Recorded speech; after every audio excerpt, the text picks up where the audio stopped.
Hello नमस्कार, आप सभी का स्वागत है प्रोग्राम कम्युनिटी कलर्स पर। इस वक्त आप सुन रहे हैं रेडियो उड़ान अ फ्लाइट ऑफ लाइफ, जहां पर हम लेकर आए हैं प्रोग्राम कम्युनिटी कलर्स में तमाम लेटेस्ट अपडेट्स, तमाम ऐसी खबरें जो सीधे जुड़ी हैं डिसेबिलिटी जगत से। दोस्तों, साथ ही साथ इस प्रोग्राम में हम सुनते हैं DEPWD-MSJE यानी कि department of empowerment of persons with disabilities यानी कि दिव्यांग जन सशक्तिकरण विभाग की ओर से आने वाली सोशल मीडिया अपडेट्स भी।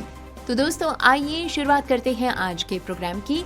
सुनते हैं आज के शो की हेडलाइंस।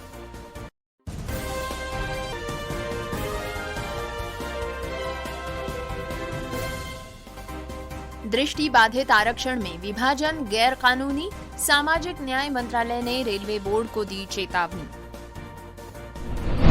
मेडिकल सीट में धोखाधड़ी, बेंगलुरु पुलिस ने फर्जी UDID कार्ड जारी करने वाले 2 डॉक्टर्स को किया गिरफ्तार। सुलभ पर्यटन में भारत की धीमी प्रगति, EUI की ग्लोबल रैंकिंग में 62वां स्थान। पर्पल फेस्ट कन्वेंशन में beyond barriers career guidance workshop for Persons with disabilities. Jammu Kashmir में दिव्यांग आयुक्त पद के लिए आवेदन आमंत्रित। नवरात्रि में समावेशी गरबा, डिफरेंटली एबल डांसर्स ने जगाई उमंग। विकलांगता आरक्षण में नियुक्त शिक्षक की बर्खास्तगी रद्द, जयपुर उच्च न्यायालय का आदेश। समावेशी साहसिक कैंप एक्वाटेरा ने ऋषिकेश में तोड़ी बाधाएं।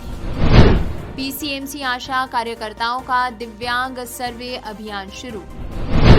सरकारी सिस्टम से हारा विकलांग, मां और खुद के लिए कलेक्टर से मांगी इच्छा मृत्यु, दर्दनाक पीछे की वजह। प्रोग्राम कम्युनिटी कलर्स में अभी आपने सुनी आज के शो की हेडलाइंस। प्रोग्राम में अब समय हो चला है आगे बढ़ने का, तो बिना वक्त गवाए आइए सुनते हैं डिटेल्ड न्यूज बुलेटिन।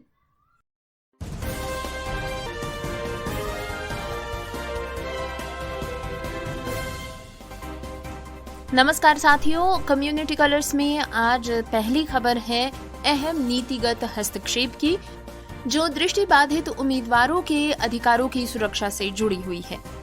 28 सितंबर 2025 को सामाजिक न्याय एवं अधिकारिता मंत्रालय ने रेलवे बोर्ड को पत्र लिखकर स्पष्ट किया है कि दृष्टिबाधितों के लिए निर्धारित 1% आरक्षण को दृष्टिहीन और कम दृष्टि वाले व्यक्तियों के बीच 0.5% में बांटना कानूनन गलत है। ये मामला तब सामने आया है जब मंत्रालय को पता चला कि रेलवे की एक भर्ती प्रक्रिया में इस आरक्षण को 2 हिस्सों में बांट दिया गया था। मंत्रालय ने इसे RPWD एक्ट 2016 की धारा 34 का उल्लंघन बताया है, जिसमें 4 श्रेणियों के लिए 1% आरक्षण की व्यवस्था है, लेकिन किसी भी श्रेणी के लिए भीतर उप विभाजन की अनुमति नहीं है। मंत्रालय ने रेलवे बोर्ड के चेयरमैन और CEO को पत्र लिखकर कहा है कि ये आरक्षण अविभाज्य है और इसे सामूहिक रूप से लागू किया जाना चाहिए। साथ ही सभी जोनल रेलवे और उत्पादन इकाइयों को इस निर्देश का पालन करने को कहा गया है। ये हस्तक्षेप न केवल दृष्टिबाधित उम्मीदवारों के अधिकारों की रक्षा करता है, बल्कि भर्ती प्रक्रियाओं में पारदर्शिता और समानता सुनिश्चित करने की दिशा में एक महत्वपूर्ण कदम है। दोस्तों, न्यूज सुनते हैं बेंगलुरु से। खबर है कि बेंगलुरु में मेडिकल सीट के लालच में 2 डॉक्टर्स ने दिव्यांगता पहचान पत्र जारी कर घोटाला कर दिया है। पिछले हफ्ते मल्लेश्वरम पुलिस ने 2 डॉक्टर्स, डॉक्टर हरि प्रसाद जो हॉस्पिटल के सरकारी अस्पताल में असिस्टेंट मेडिकल ऑफिसर है, और डॉक्टर श्रीनिवास वहीं के एक बाल रोग विशेषज्ञ को गिरफ्तार कर लिया है। आरोप ये है कि इन दोनों ने मेडिकल सीट पाने की चाह रखने वाले कई छात्रों को बिना किसी चिकित्सा परीक्षण के unique disability ID UDID card जारी कर दिए हैं।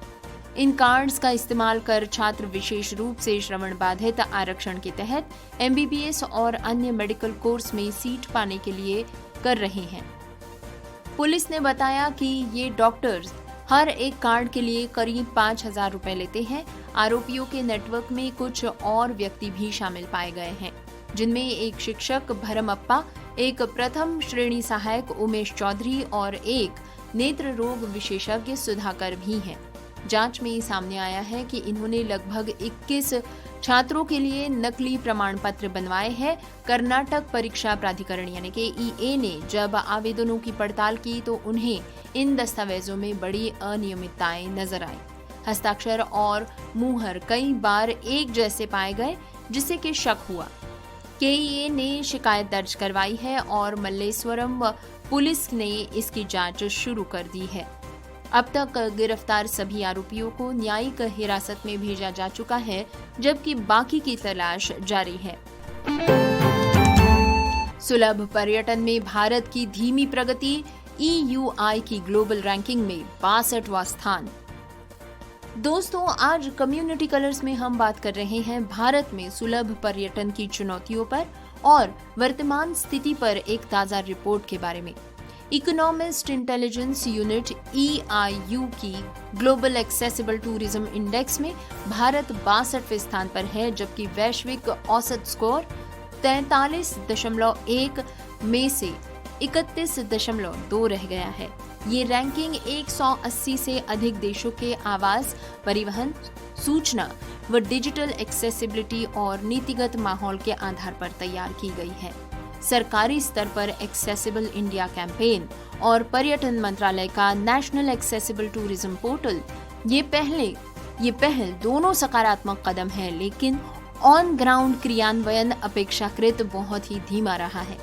आज भी देश के 2000 से भी अधिक रेलवे स्टेशन पर केवल 800 में ही रैंप है और इन्हीं में शौचालय और दृष्टिहीनों के लिए दिशा निर्देश भी उपलब्ध हैं। होटल उद्योग में यूनिवर्सल डिजाइन मानकों का अनुपालन केवल 10% से भी कम पाया गया है।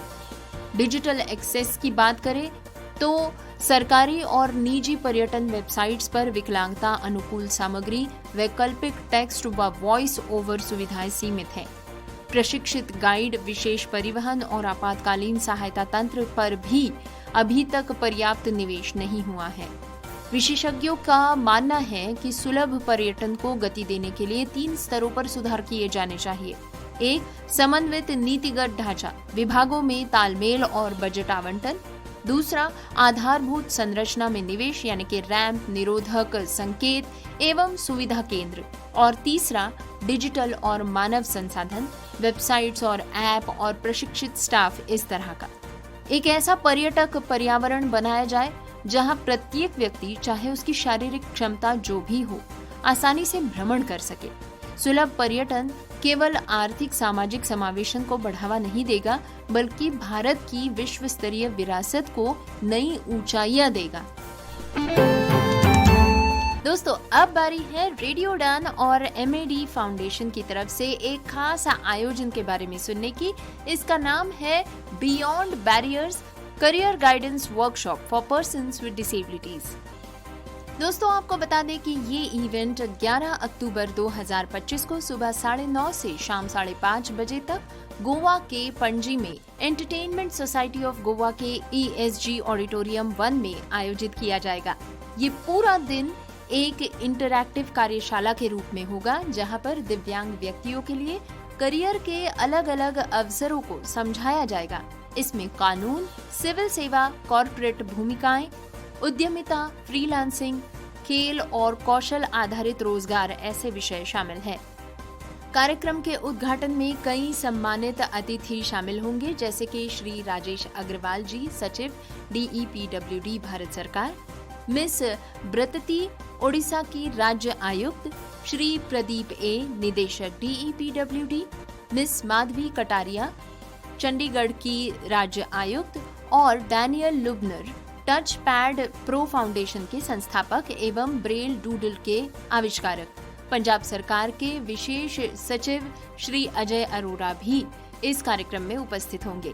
कार्यशाला में मुख्य आकर्षण होंगे कानून और न्याय की समझ, UPSC और सिविल सेवा की राह, कॉर्पोरेट में करियर, उद्यमिता का बढ़ता मंच, फ्रीलांसिंग और कौशल आधारित रोजगार के अवसर, साथ ही खेलों के क्षेत्र में उपलब्ध सफलताएं। इसके अलावा बियॉन्ड बैरियर्स नामक एक खुला सत्र भी होगा, जहां पर प्रश्नोत्तर और नेटवर्किंग का अवसर मिल पाएगा। ये दिन प्रेरणा और सशक्तिकरण से भरपूर होगा, तो 11 अक्टूबर को इस अहम आयोजन में शामिल होना ना भूलिएगा। रेडियो उड़ान और MAD फाउंडेशन आपका इंतजार कर रहे हैं। दोस्तों, दिव्यांगजन अधिकार अधिनियम 2016 के अंतर्गत जम्मू कश्मीर सरकार ने commissioner for Persons with disabilities के पद भरने के लिए आवेदन आमंत्रित किए हैं। इस पद के लिए केवल एक ही रिक्ति उपलब्ध है और वेतनमान 37,400 से लेकर 67,000 ग्रेड पे 10,000 पूर्व संशोधित है। उम्मीदवार को दिव्यांगजन के पुनर्वास से संबंधित मामलों में विशेष ज्ञान या व्यावहारिक अनुभव होना जरूरी है। साथ ही उन्हें कम से कम 20 वर्षों का अनुभव होना चाहिए, या तो केंद्र सरकार, राज्य सरकार, सार्वजनिक उपक्रम, स्वायत्त निकायों में ग्रुप A स्तर पर, या किसी राष्ट्रीय या अंतर्राष्ट्रीय NGO या संस्थान में वरिष्ठ पद पर कार्य का अनुभव होना चाहिए। आवेदक की आयु 1 जनवरी 2025 को 60 वर्ष से अधिक नहीं होनी चाहिए। आवेदन निर्धारित प्रारूप में सभी आवश्यक दस्तावेजों के साथ प्रकाशन की तारीख से 30 दिनों के भीतर समाज कल्याण विभाग, सिविल सचिवालय, जम्मू कश्मीर में जमा करना होगा। ये अवसर उन्हीं अनुभवी व्यक्तियों के लिए है जो नीति निर्माण और दिव्यांगजनों के अधिकारों को सशक्त करने में नेतृत्व करना चाहते हैं। दोस्तों, न्यूज बुलेटिन इसी तरह जारी रहेगा, लेकिन एक छोटे से ब्रेक के बाद। खूबसूरती सिर्फ चेहरे की नहीं, आत्मविश्वास और हुनर की भी होती है, और इसी को सलाम करता है रेडियो उड़ान। रेडियो उड़ान ब्यूटी पेजेंट सीजन 2 इस बार होने जा रहा है 1 मार्च 2026 गुलाबी नगरी जयपुर में। याद कीजिए सीजन 1 के वे सितारे: low vision female Swati Singhla, low vision male Buddha Lama, totally blind female Megha Gupta, totally blind male Devraj. इन सभी ने साबित किया असली चमक नजरों की नहीं, दिल और आत्मा की होती है। अब बारी है सीजन 2 की। क्या आप होंगे इस बार जयपुर के मंच पर चमकने वाले नए सितारे? क्या आप दिखाएंगे अपना आत्मविश्वास अपने अंदाज में? जुड़े रहिए, क्योंकि ये जादुई सफर शुरू होगा 1 मार्च 2026 जयपुर से, सिर्फ रेडियो उड़ान पर।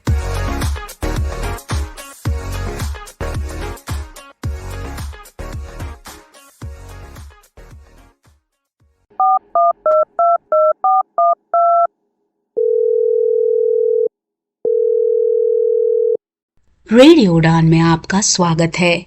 आज का शो है चौंक गए आप भी? आपने सही समझा। अब रेडियो उड़ान सुने फोन पर भी, वो भी बिना इंटरनेट के। कैसे? श्रवण ऑडियो लाइब्रेरी के साथ। डायल करें 0807117521 पर।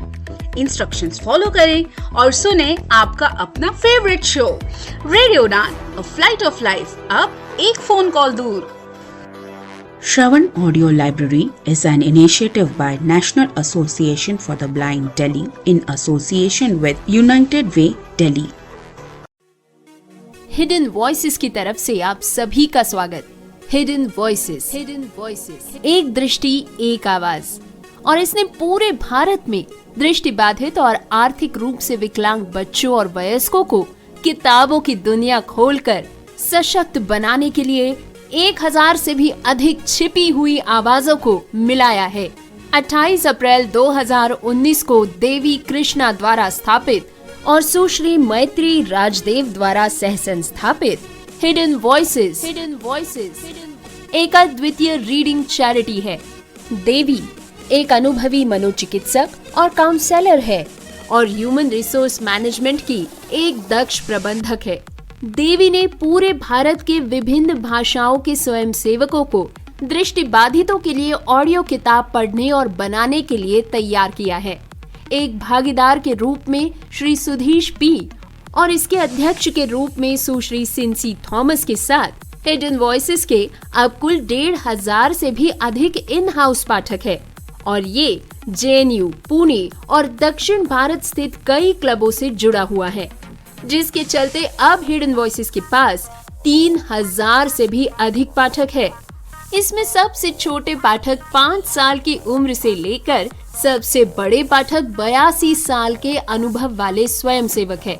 पाठकों को उम्र और चुनी गई भाषा के अनुसार ग्रुप्स में बांट दिया जाता है। हिडन वॉइसेस के पास अब लगभग 20 भाषाओं में जानकारी पूर्ण और काल्पनिक दोनों ही तरह की पुस्तकों की एक सूची तैयार है।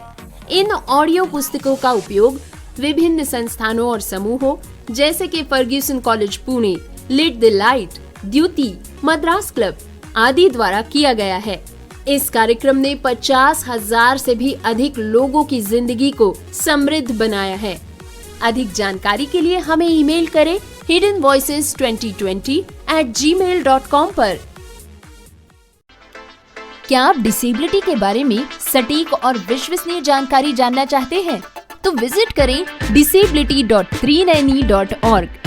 ये वेबसाइट एक ऐसा मंच है जहां आपके सवालों को मिलेंगे विशेषज्ञों से उत्तर। आपको मिलेंगे सेल्फ एडवोकेसी की प्रेरणादायक कहानियों के वीडियोस। इतना ही नहीं, engaging games, valuable resources, inclusive music video और ढेर सारी ऑथेंटिक इंफॉर्मेशन। दिव्यांगता से जुड़े अपने सवालों के जवाब खोजिए, अपनी क्यूरियोसिटी को एक्सप्लोर कीजिए वेबसाइट पर डाइविंग डीप सेगमेंट के साथ। तो देर किस बात की, आज ही विजिट करें disability.390.org और साथ मिलकर बनाएं समावेशी समाज।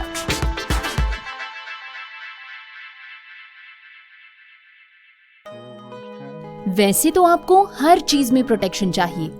धूप में निकलने से पहले सनस्क्रीन के साथ रेडी रहते हो, क्रिकेट खेलने से पहले नी पैड्स लगाते हो और सोने से पहले मच्छरदानी लगाकर सोते हो।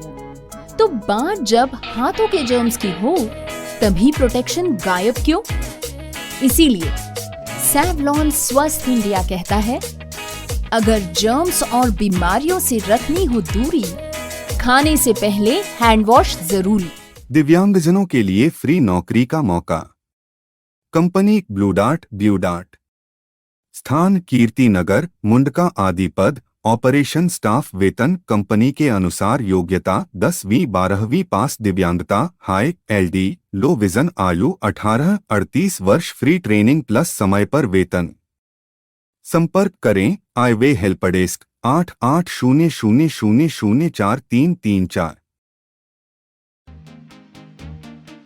अरे भाई, इंटरनेशनल पर्पल फेस्ट फिर से आ गया है और इस बार और भी बड़ा और भी धमाकेदार। गोवा में 9 से लेकर 12 अक्टूबर तक वही पर्पल एनर्जी, वही अपनेपन की वाइब, बस इस बार और थोड़ा ज्यादा प्यार, पावर और पॉसिबिलिटीज के साथ। अगर आप पहले आ चुके हैं तो आपको तो पता ही है, ये फेस्ट कोई इवेंट नहीं है, ये तो मूवमेंट है। और अगर आप पहली बार आ रहे हैं तो रेडी रहिए, क्योंकि इंटरनेशनल पर्पल फेस्ट बदल देता है आपका नजरिया। ये है इंक्लूसिव दुनिया का सबसे प्यारा जश्न और आप हैं उसके सबसे खास मेहमान। लेकिन क्या आप अब भी सोच रहे हैं कि पर्पल फेस्ट आने के लिए हमें क्या करना होगा? अरे बस इंटरनेशनल पर्पल फेस्ट ऐप खोलो, फटाफट रजिस्ट्रेशन कर लो और तैयार हो जाओ 9 से लेकर 12 अक्टूबर तक इंटरनेशनल पर्पल फेस्ट गोवा में मिलने के लिए। International purple fest Goa 2025। हर बार कुछ नया, लेकिन फीलिंग वही, अपनेपन और पावर की। ब्रेक के बाद आप सभी का स्वागत है। न्यूज बुलेटिन जारी है, बढ़ते हैं अगली खबर की ओर। दोस्तों, अब सुनते हैं खबर गुजरात के अहमदाबाद से। यहाँ पर 26 सितंबर 2025 को गुड न्यूज टुडे के ऑफ बीट टीम द्वारा आयोजित एक बेहद खास समावेशी गरबा नाइट की चर्चा रही। नवरात्रि के उत्सव में ये इवेंट सिर्फ भक्ति और उल्लास का नहीं, बल्कि दिव्यांगजनों के साथ एकजुटता और सामाजिक समावेश का भी प्रतीक बना। इस गरबा नाइट में लगभग 50 डिफरेंटली एबल्ड डांसर्स ने हिस्सा लिया। इनमें व्हील चेयर उपयोगकर्ता, दृष्टिहीन, श्रवण बाधित और अंग प्रतिस्थापन वाले प्रतिभागी भी शामिल थे। हर कलाकार ने पारंपरिक डांडिया और गरबा की लय में अपने जोश और आत्मविश्वास का लोहा मनवाया। इनकी उपस्थिति ने दर्शकों को ये संदेश दिया कि शारीरिक क्षमता सीमित हो सकती है, लेकिन उत्सव की ऊर्जा को कोई नहीं रोक सकता। कार्यक्रम की शुरुआत एक समावेशी योग सत्र से हुई, जिसके बाद स्पेशली मॉडिफाइड इंडिया स्टिक और टेक्सटाइल मार्गदर्शन की मदद से सिंक्रोनाइज्ड सर्कल डांस का आह्वान हुआ। मंच पर रंग बिरंगी रोशनी के और संगीत की थाप ने हर कदम में नवरात्रि का आनंद दुगना कर दिया। सबसे खास पल तो तब आया जब दृष्टिहीन युवा प्रतिभागियों ने नृत्य के पहले राउंड की अगुवाई की और पूरे हॉल में तालियों की गड़गड़ाहट गूंज उठी। इस आयोजन की पूरी जिम्मेदारी सक्षम संस्था ने ली थी। कार्यक्रम संचालक हेताली शाह जी ने बताया कि इस पहल का मकसद दिव्यांगजनों को सिर्फ दर्शक बनाना नहीं है, उन्हें उत्सव का मुख्य हिस्सा बनाकर शामिल करना है। उन्होंने आगे कहा कि हर कदम ने हमें ये सिखाया कि समावेशिता सिर्फ शब्द नहीं है, एक अनुभव होता है। नवरात्रि जैसे सांस्कृतिक त्योहारों में इन पहलों से हमें ये सीख मिलती है कि असली उल्लास तो तभी पूरा होता है जब हर कोई बिना भेदभाव के उसमें हिस्सा ले सके। कम्युनिटी कलर्स पर हम ऐसे सकारात्मक प्रयासों की खबर लेते रहेंगे। बढ़ते हैं अगली न्यूज की तरफ।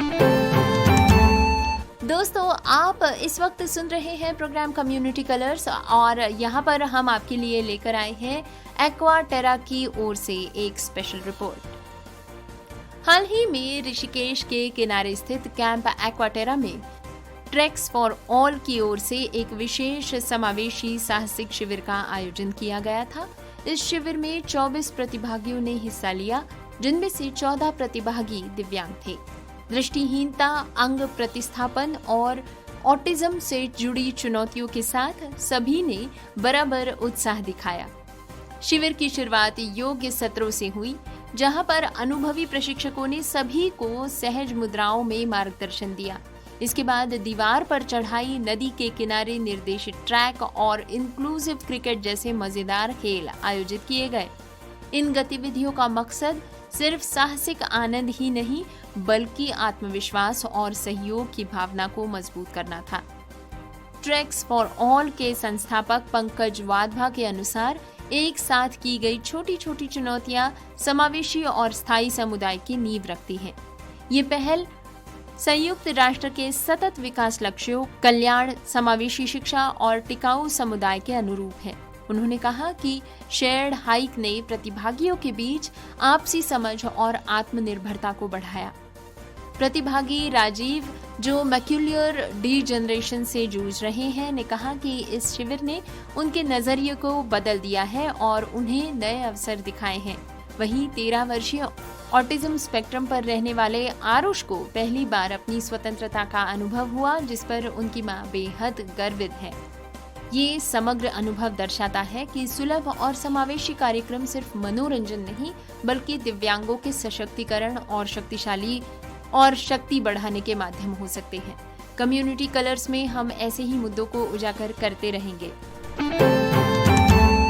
दोस्तों, नगर निकाय पीसीएमसी और दिव्यांग भवन में महात्मा गांधी सेवा संघ के सहयोग से शहर में दिव्यांग जनों के लिए सटीक पंजीकरण के लिए एक व्यापक सर्वे अभियान शुरू किया गया है। दोस्तों, आपको बता दें कि यहाँ बात हो रही है पुणे शहर की। इस सर्वे के लिए आशा कार्यकर्ताओं को विशेष प्रशिक्षण दिया गया है, ताकि प्रत्येक दिव्यांग व्यक्ति की जानकारी डिजिटल ऐप के माध्यम से संवेदनशीलता से दर्ज की जा सके। पीसीएमसी कमिश्नर शेखर सिंह ने कहा कि सर्वे का उद्देश्य मात्र आंकड़े संकलित करना नहीं है, बल्कि दिव्यांग नागरिकों की जीवन में गुणवत्ता में सुधार लाना है। अतिरिक्त आयुक्त प्रदीप जैम भाले ने इसे सामाजिक जिम्मेदारी बताते हुए कहा कि आशा कार्यकर्ताओं के सहयोग से हर पात्र व्यक्ति तक सुविधाएं पहुंचाना सरल होगा। ममता शिंदे ने स्पष्ट किया कि नियमों में जानकारी आशा दीदियों को प्रशिक्षण में दी गई है और ये कदम दिव्यांग सशक्तिकरण में मील का पत्थर होगा। दोस्तों, राजस्थान के झुंझुनू जिले के दुर्जनपुरा गांव में 51 वर्षीय विकलांग रमेश कुमार और उनकी 75 वर्षीय बीमार मां केशर देवी अपने घर में कैद है। लगभग 50 साल पुराना रास्ता पड़ोसियों के कब्जे और झगड़ों के कारण बंद हो गया है। रमेश दोनों पैरों से अपंग है और उनकी मां हृदय रोगी है। फिर भी प्रशासनिक आदेशों के बावजूद रास्ता राजस्व रिकॉर्ड में दर्ज नहीं हो रहा। रमेश और उनकी मां को खेत में बने अपने घर से बाहर आने के लिए काफी कठिनाई का सामना करना पड़ रहा है। पीड़िता का कहना है कि उन्हें तहसील कलेक्टर के चक्कर काटने पड़ते हैं, लेकिन किसी भी स्तर पर राहत नहीं मिल पा रही। 18 जुलाई 2025 को उपखंड अधिकारी एसडीएम ने मार्ग को राजस्व रिकॉर्ड में दर्ज करने का आदेश दिया तो था, लेकिन पटवारी अभिषेक मीणा द्वारा ऑनलाइन रिकॉर्ड में भी ये दर्ज नहीं किया गया है। आखिरकार हार और मानसिक पीड़ा से परेशान रमेश ने कलेक्टर अरुण गर्ग को इच्छा मृत्यु की अर्जी तक डाल दी है। रमेश कहते हैं अगर रास्ता नहीं मिलेगा तो आत्मदाह करने के अलावा उनके पास कोई विकल्प नहीं। वहीं उनकी मां केशर देवी ने कहा है कि हमारा रास्ता हमारा हक है, फिर भी हमें कैद कर दिया गया है। हमारी उम्र और स्वास्थ्य को देखते हुए प्रशासन को संवेदनशील होना चाहिए। मामले की गंभीरता को देखते हुए कलेक्टर ने तुरंत प्रभाव से तहसीलदार को आदेश दिए हैं कि 2 दिन के भीतर मार्ग को ऑनलाइन रिकॉर्ड में दर्ज किया जाए और रास्ता सुचारू किया जाए। जयपुर उच्च न्यायालय ने 28 अगस्त 2025 के शिक्षा विभाग के त्यागपत्र आदेश को रद्द कर दिया है, जिसमें एक डिफरेंटली एबल्ड आरक्षण के तहत नियुक्त शिक्षक की बर्खास्तगी का निर्देश दिया गया था। न्यायाधीश महेंद्र कुमार गोयल ने लोकेश राठौड़ की याचिका पर यह आदेश सुनाया है। लोकेश राठौड़ को 9 दिसंबर 2024 को राजस्थान के अलवर जिले की निम्मला ग्राम में स्थित संस्कृत विद्यालय में 45% विकलांगता प्रमाण पत्र के साथ नियुक्त किया गया था। 8 महीने बाद एसएमएस के माध्यम से उनकी विकलांगता कम कर दी गई और बिना किसी मेडिकल बोर्ड परीक्षा के उन्हें सेवा से बर्खास्त कर दिया गया था। राठौड़ ने अदालत को बताया कि बिना चिकित्सा बोर्ड के पुनर्मूल्यांकन का ये कदम निरंकुश और अन्यायपूर्ण है। उन्होंने तर्क दिया था कि किसी भी कर्मचारी की सेवा समाप्ति से पहले उसे उचित नोटिस और सुनवाई देना अनिवार्य है, जैसा कि सेंट्रल सिविल सर्विसेज नियमों में स्पष्ट कहा गया है। उच्च न्यायालय ने भी पाया कि प्राकृतिक न्याय के मूल सिद्धांतों का उल्लंघन हुआ है और केंद्र सरकार के नियमों के तहत औपचारिक जांच के बिना बर्खास्तगी की गई है। अदालत ने शिक्षा विभाग को आदेश दिया कि राठौड़ की बर्खास्तगी को तत्काल प्रभाव से निरस्त किया जाए और भविष्य में किसी भी कार्रवाई से पहले नियमानुसार प्रक्रिया का पालन हो। दोस्तों, आप सभी का फिर से एक बार प्रोग्राम कम्युनिटी कलर्स पर मैं आरजे गौरी स्वागत करती हूँ।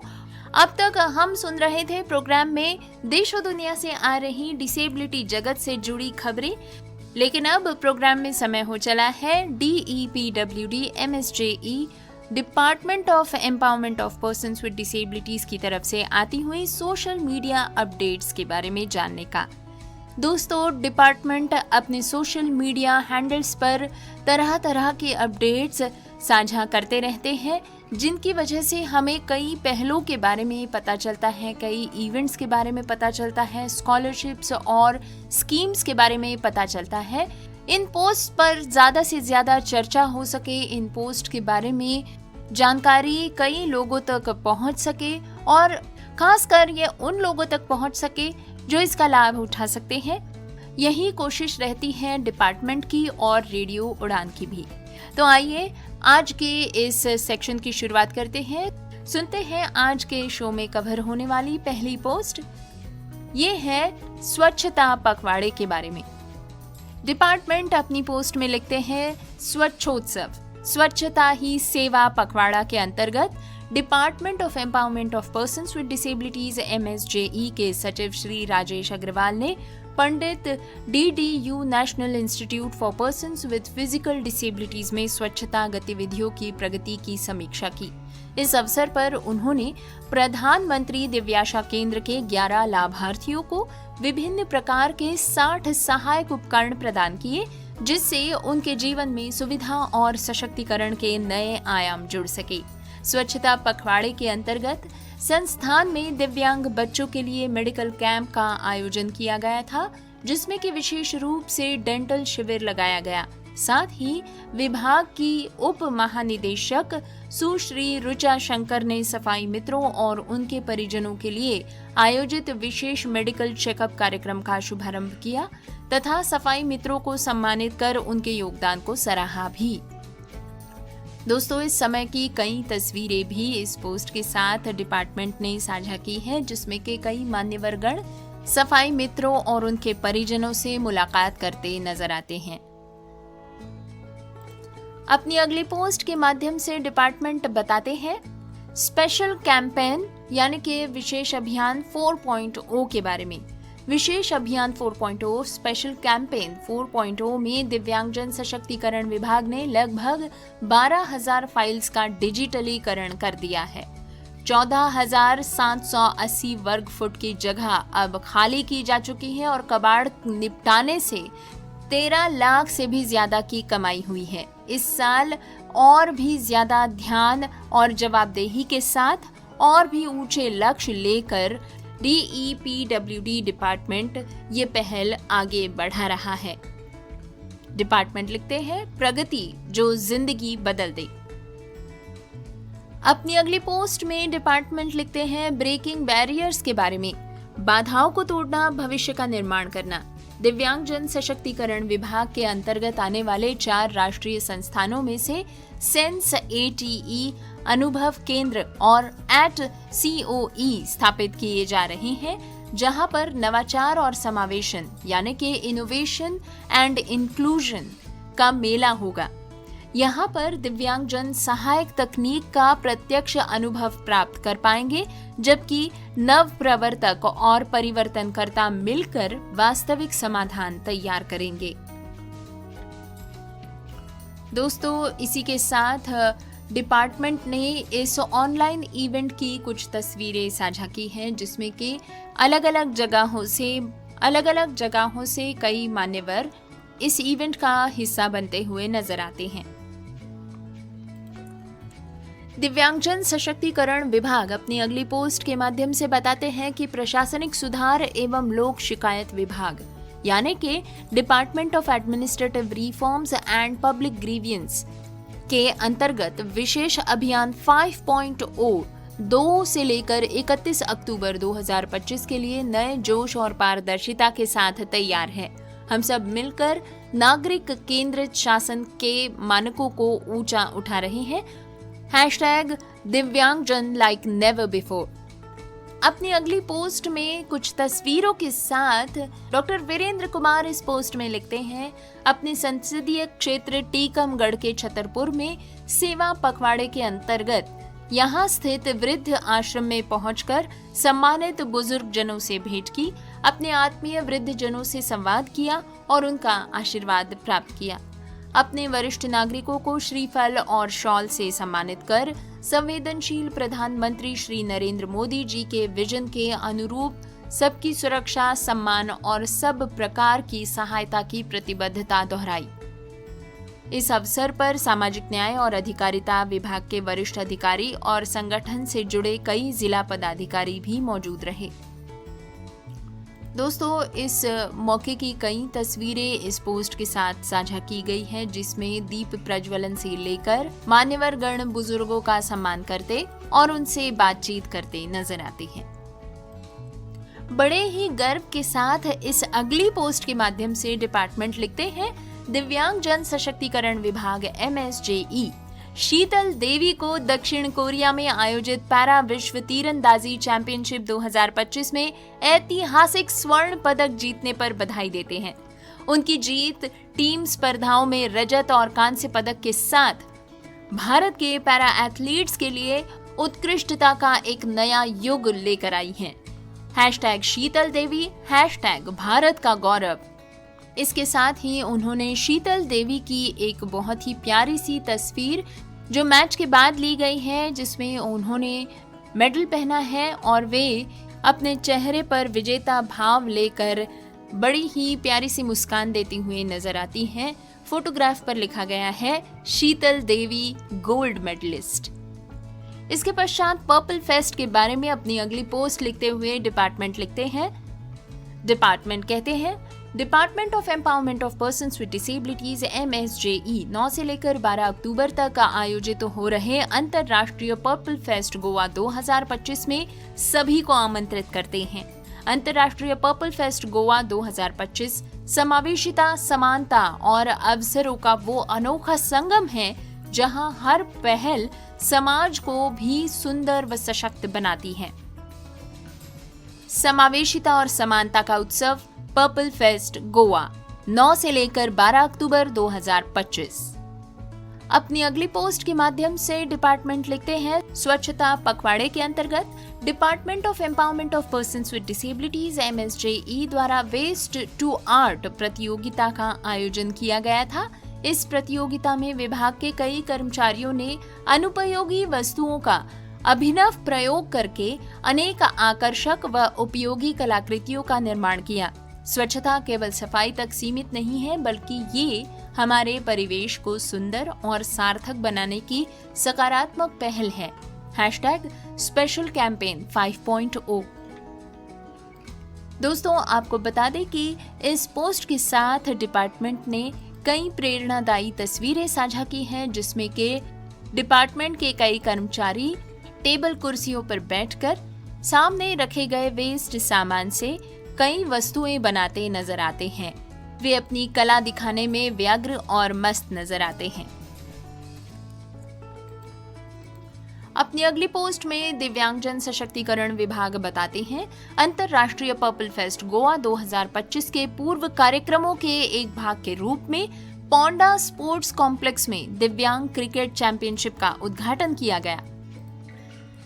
स्कॉलरशिप के बारे में अपनी अगली पोस्ट में दिव्यांगजन सशक्तिकरण विभाग लिखते हैं कि शिक्षा की शक्ति से अपने सपनों को हकीकत में बदले।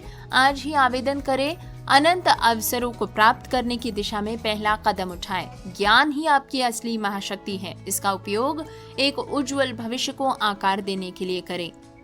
Scholarship 2025-26 for students with disabilities, post matric scholarship for class 11th to post graduate degree diploma students, top class scholarship for undergraduate and postgraduate degree diploma in notified institutions of excellence in education.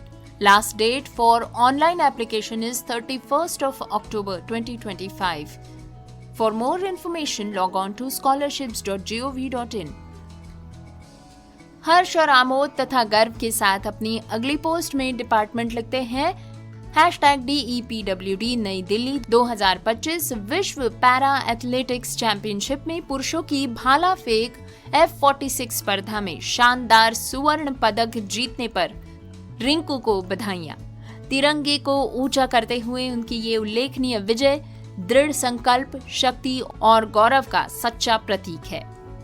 इसके साथ उन्होंने रिंकू हुडा की तस्वीरें भी जारी की हैं और लिखा है, world para athletics championship 2025 Rinku Hooda javelin throw F46 congratulations for winning gold medal.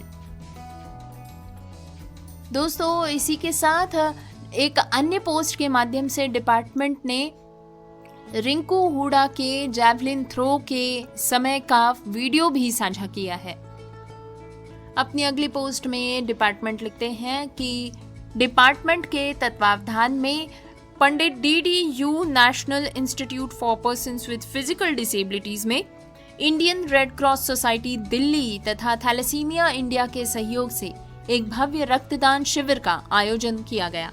इस अवसर पर विभाग के अधीन कार्यरत राष्ट्रीय न्यास NDFDC India, Indian sign language research and training centre सहित विभिन्न राष्ट्रीय संस्थानों के अधिकारी, कर्मचारी एवं विद्यार्थी एकजुट होकर रक्तदान के इस पावन कार्य में सम्मिलित हुए हैं और रक्तदान महादान की भावना को चरितार्थ किया है।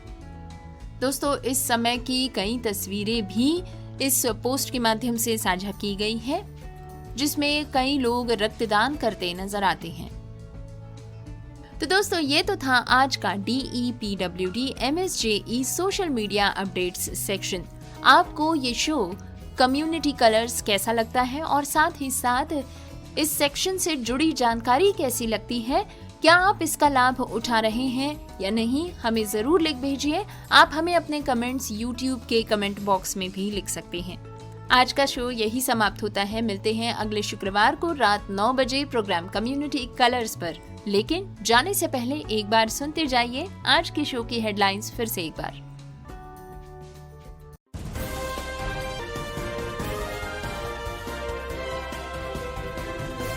दृष्टि बाधित आरक्षण में विभाजन गैर कानूनी, सामाजिक न्याय मंत्रालय ने रेलवे बोर्ड को दी चेतावनी। मेडिकल सीट में धोखाधड़ी, बेंगलुरु पुलिस ने फर्जी यूडीआईडी कार्ड जारी करने वाले 2 डॉक्टर्स को किया गिरफ्तार। सुलभ पर्यटन में भारत की धीमी प्रगति, EUI की ग्लोबल रैंकिंग में 62वां स्थान। पर्पल फेस्ट कन्वेंशन में beyond barriers career guidance workshop for Persons with disabilities. Jammu Kashmir में दिव्यांग आयुक्त पद के लिए आवेदन आमंत्रित। नवरात्रि में समावेशी गरबा, डिफरेंटली एबल डांसर्स ने जगाई उमंग। विकलांगता आरक्षण में नियुक्त शिक्षक की बर्खास्तगी रद्द, जयपुर उच्च न्यायालय का आदेश। समावेशी साहसिक कैंप एक्वाटेरा ने ऋषिकेश में तोड़ी बाधाएं। PCMC आशा कार्यकर्ताओं का दिव्यांग सर्वे अभियान शुरू। सरकारी सिस्टम से हारा विकलांग, मां और खुद के लिए कलेक्टर से मांगी